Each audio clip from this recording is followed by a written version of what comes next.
Our science has allowed us to live, work and thrive in the world for hundreds of years. My name is Dr. Ocean Mercier and I'm a lecturer in Pūtaiao Māori at the Victoria University of Wellington. My job takes me all over the world to talk about Māori science and how traditional knowledge is being married with Western science here in Aotearoa in order to find innovative solutions to universal global issues.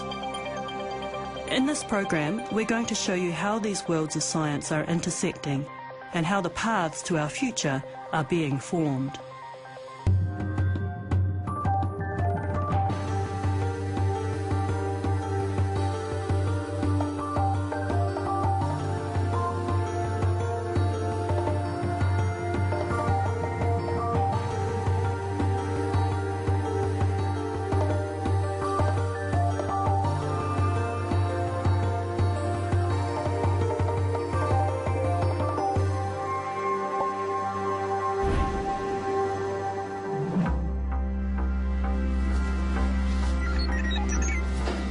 The Urewera Forest, the home of Tuhoe, contains the largest area of native forest remaining in the North Island.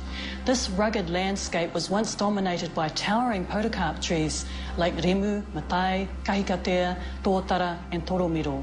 Most of these trees were cut down and removed prior to a ban on native timber milling that came into law in the 1960s. However, more than 50 years after the last native tree was felled, these giants of the forest are still not returning.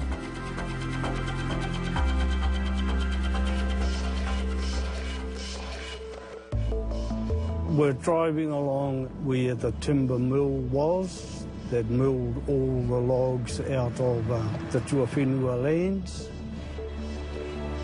Kākanui is where the old mill site was, and I'm leaning up against one of the concrete pillars that supported the mill.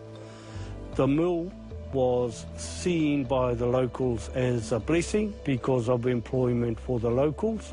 The majority of the mill workers were from here. It is a sad place because the mill's gone, the logs are gone, and the people are still here, and there is no employment for the people. The forest that was cut was not regenerating. So rimu, matai, tōtara, kahikatea, toromiro, all the podocarp that were removed were not regenerating.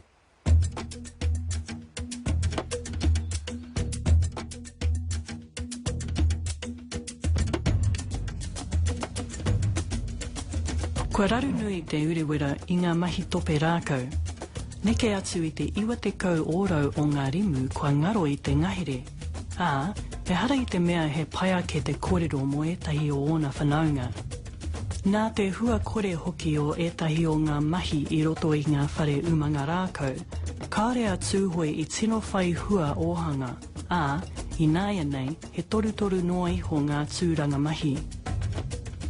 Ka tū tētahi hui tūpono noa I wainganui I ngā māngai o te uepu o Tuhoe Tuawhenua me ngā kaimahi o Manaaki whenua. Ko te hua, he mahi tahi kia ora anō ai ngā rākau me ngā tūranga mahi. Landcare Research had been working with Kiwi Restoration Project at Waikaremoana.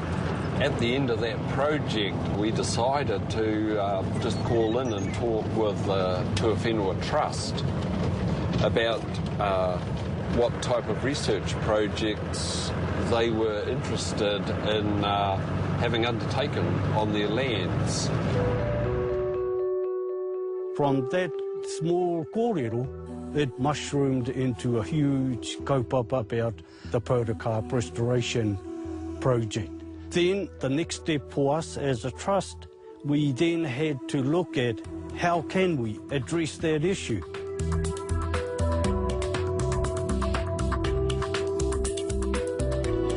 Āwhina a Manaaki whenua I tīmata ai te uepu o Tuhoe Tuawhenua ki te rangahau haere I ōna ngahere. Nā te rangahau I ngā momo rākau o roto, ka mana te whakapai a te uepu, Kei te raupatutia e rā atu rākau take e tētahi rākau kotahi anake. He rākau e horomi ana I te wao. Here is the problem. The problem is this, is tawa. This is a tawa sapling, and if you look around you, just about every tree, apart from the odd one, will be tawa. And tawa is a tree that only tawa will grow under tawa. And as you can see around you, there's nothing else but tawa. Kia marama anō ai ki ngā āhuatanga I rereke haere ai te āhua o te ngahere, I tango tauira a manaaki whenua I te papa o te roto o te takiwā. Kātahi ka whakamātautauria ngā momo hei kua noho ki te papa o te roto mo te 5,000 tau kua pahure. Ko te hua I puta, mai rā anō I te tainga mai o te tangata ki te uruwera, kua heke haere ngā rākau kiko māro. You won't find any smaller podocarp like you do the tawa. If we don't do anything about the tawa, that's what we're going to end up with. The rimu, the kahika, and most of those trees will be gone. Me whai wāhi tino wātea, me whai hoki ngā hihi o te rā, ngā rākau kiko māro, kia pai ai te tipu. Engari, kei te raupatungia nei e te tawa. Ko te hiahia o te uepu Tuawhenua me manaaki whenua, kia hanga tai au e tipu mato anō ai ngā rākau kiko māro.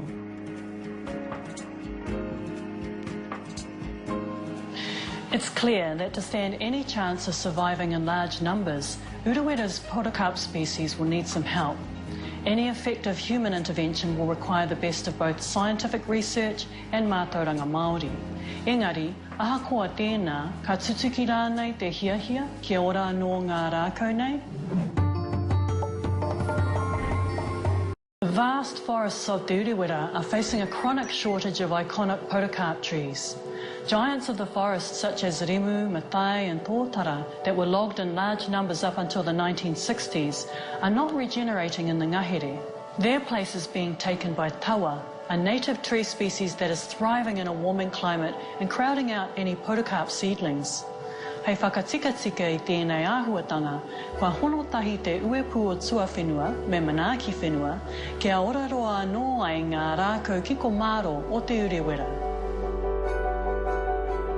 We've been running that project now for approximately 10 years with land care research, and of course that research is looking at why are the podocarps not regenerating. We found that we had to include a whole lot of other research. Heoi, e angi tū ai, me Mātauranga hau hohonu, he aha koia pū te mahi e mahi ana I roto I te ngahere. These forests are actually quite complex in terms of the number of tree species, and that's actually quite challenging for study and quite challenging to understand how these species maintain themselves in the forests.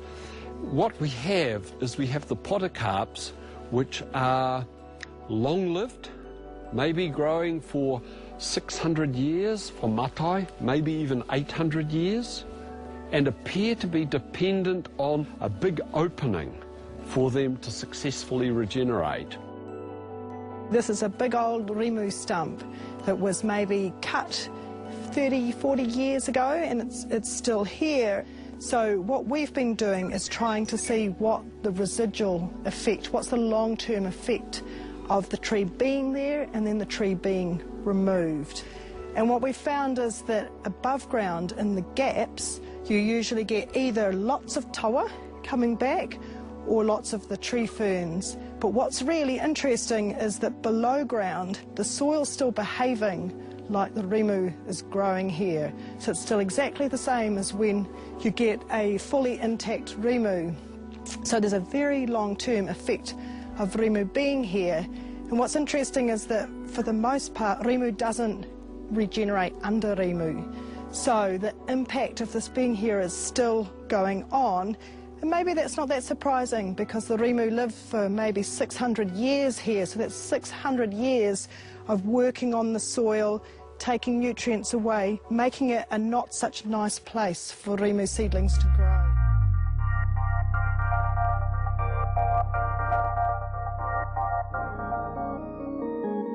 E ai ki ngā rangahau pūtaiao, kaore ngā rākau kiko māro I te whai wāhi nui ki te tipu, ā, kaore ngā wāhi nui kua hua ake I ngā mahi tope rākau, te one tika mō aua rākau.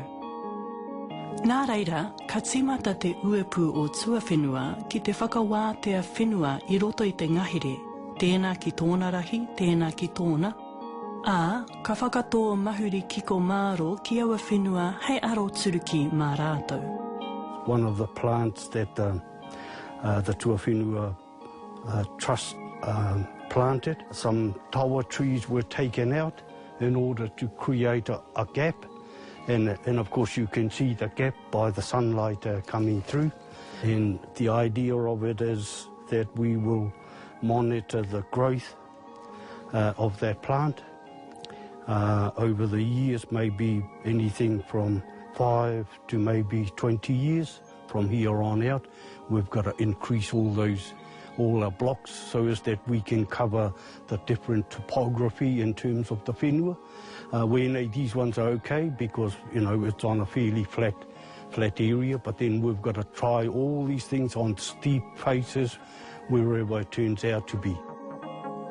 Tērā ngā āputa I te tuanui o te ngahere te whai wāhi ki te tipuranga mai o ngā mahuri, engari, e hara koera anake. Kia mohio ai rātou kōhea te rākau kiko māro e tipu, kōhea e kore e tipu, kei te aro turuki a Tuawhenua me manaaki whenua I ngā tini āhuatanga I roto I tēnei ngahere taiakiaki. We had to look at pests, possums and all the other pests that were running around in the forest then. Deer, pigs, you name it. We had to carry out research in all those. Just doing some repairs to the fence, trying to keep deer out of it. So I want a nice boundary between plants that can be eaten by deer and plants that can't be eaten by deer to see what changes over a few years, see if it makes a difference to the forest in general, and particularly the number of seedlings. We've got marked seedlings in there and we're going to follow them for years and see over that time, does keeping deer off them make them grow faster or better? And then in other places we're looking at light and we're looking at below ground competition and we're looking at where the seedlings are. You know, we know they don't grow very well under tree ferns, for example. We know they grow really well on ridge tops. And we know that they seem to do well when there's not much phosphorus in the soil. So these are all the things we're testing in different places to see which things the trust could manipulate to enhance the speed that the trees get to the canopy. From the outset, it took a lot of time because MAF required the Tuawhenua Trust to plant 4,000 podocarp seedlings. The locals said that in their view they did not want us introducing or buying seedlings from nurseries outside, talking about the whakapapa of this forest. So that led us down then the track of finding seedlings within our own forest. We had to find the seedlings first out in the field to do our planting. We utilised the summer season just to find all those seedling groves, and we were surprised. We were surprised at the numbers that we found. No doubt we will be monitoring these plots very carefully over the next 5-10 years in order to measure survival and growth rates. Now the Trust has got to the stage of doing active management, active manipulations out there for the goals they have. Are they achieving podocarp regeneration through those manipulations. Because we haven't studied that, we've speculated that's the way it should work. The trust is implementing that, and now we're going to collect the information to say yes, it is or isn't working. We believe it will work. Kei te kohinga o te Mātauranga tika me te wānangatanga o taua Mātauranga, te angitū o tēnei kaupapa hao nui. Ā, kei kona hoki te Mātauranga Māori o Tuhoe whānui, hei tāwharau. We're interviewing our locals for the knowledge of flora and fauna of the Tuawhenua, learning about what's in it, what we've got here, and trying to record that information so that we can use it to develop our long-term strategies for the trust.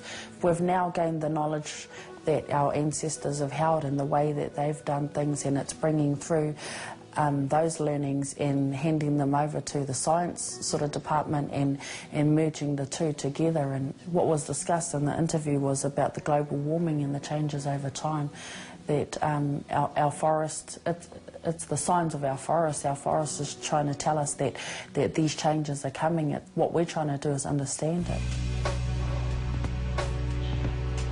Mā te haere ngātahi a te hinengaro pūtaiao me te Mātauranga Māori, I roto I tēnei kaupapa whakaora rākau ki ko Māro, ka kite anō pēr te rimu, te miro, te tōtara me te matai I ngā ngahere o te urewera. But to be successful, thousands of transplanted seedlings will require monitoring over many years. And to be economically sustainable, the project needs to generate income from its activities in the forests.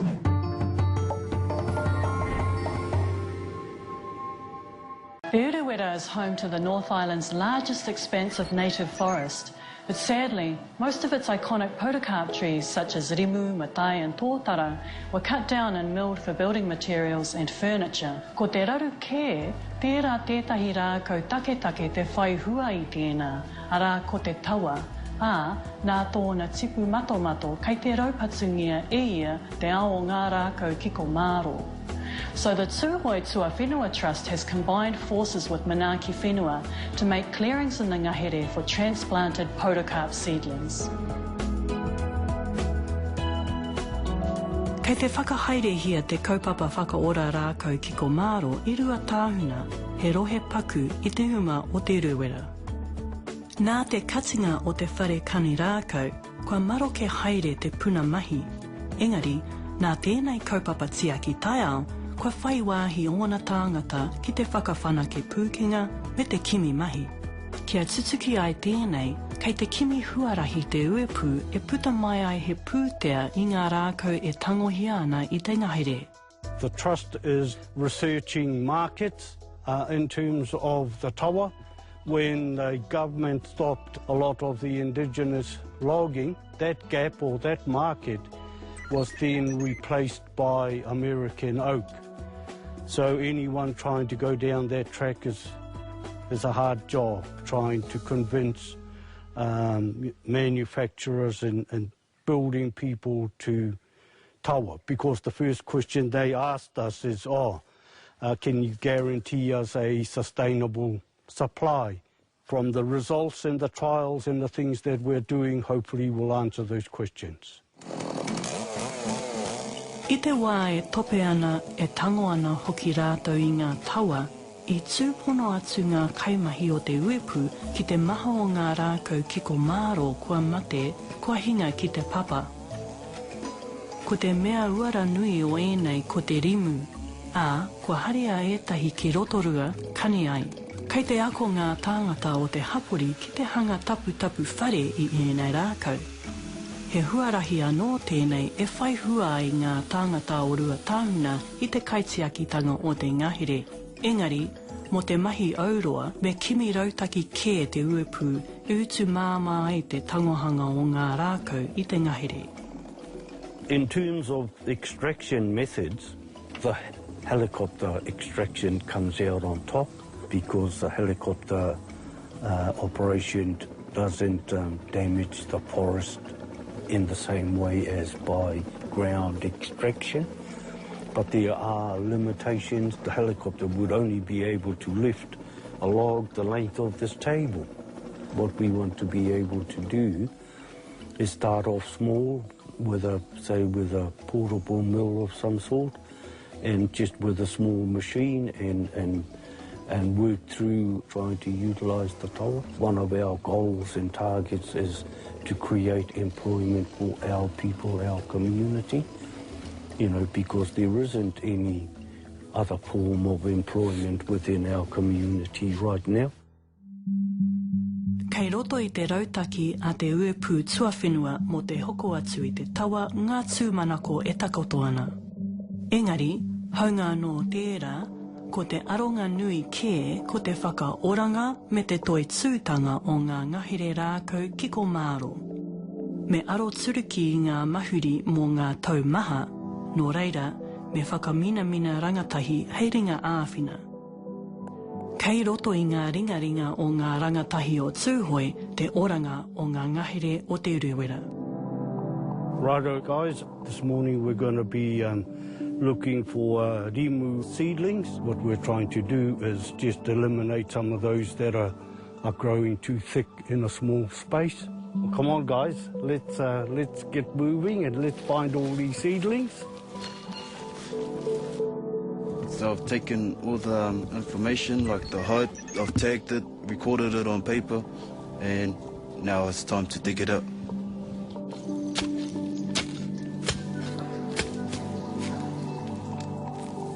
So this tag is just here so we can keep track of it over the years, so we can make sure it's healthy and strong. Next time we come in and measure it, maybe next year. Always They've worked in the bush and doing gardens and stuff, so I was brought up around here, so I knew a little bit about the trees anyway before I started this project. At the moment, this 15 to 30 centimetres is a good size. They haven't fully established their root systems in the ground yet, so they're easier transplanted at that size, as opposed to getting something that maybe 60 centimetres, which is kind of maybe already established to the ground, the roots, so it'd be harder to get out and also it'll be more stressful on the plant. Usually would be carrying these in bags just to keep all the soil together so that it doesn't all drop off as we're going along, but today, just because we're taking them such a short distance, it's be okay to carry them like this. As well as recording where we take it from, we also got to record where it's going into, just for good records for our office. So basically I'm just going to dig it up all at the bottom there. I'm going to kill as many other roots that are there. And you can see this is quite good soil. Oh, there was some worms, I just saw some worms. There's not much other competition around, so that's why I've chosen this little location here. Take a GPS reading. It's just so people in the office, they know which area it's come from. And it just looks good on paper, I guess, for the people who are funding these projects. It'll go to a good 50, 60 metres if it matures. If it doesn't get knocked down by the wind and whatever other factors come into it. When you see a mature rimu tree, they're pretty handsome looking trees. I must have transplanted about 1,000 of these. It's our duty as kaitiaki. Hey, it's well worth it in the end. Well worth it. We need to take this slowly. We don't want to get distracted by the commercial side of things as against our original kaupapa, and the kaupapa is the regeneration of podocarps. The rimu, the tōtara, the toromiro, the matai, the kahikatea, the rata. All those trees are the trees that we talk about, te wānui tāne. Those are the parent trees. They are, I guess, at the end of the day, they are tāne.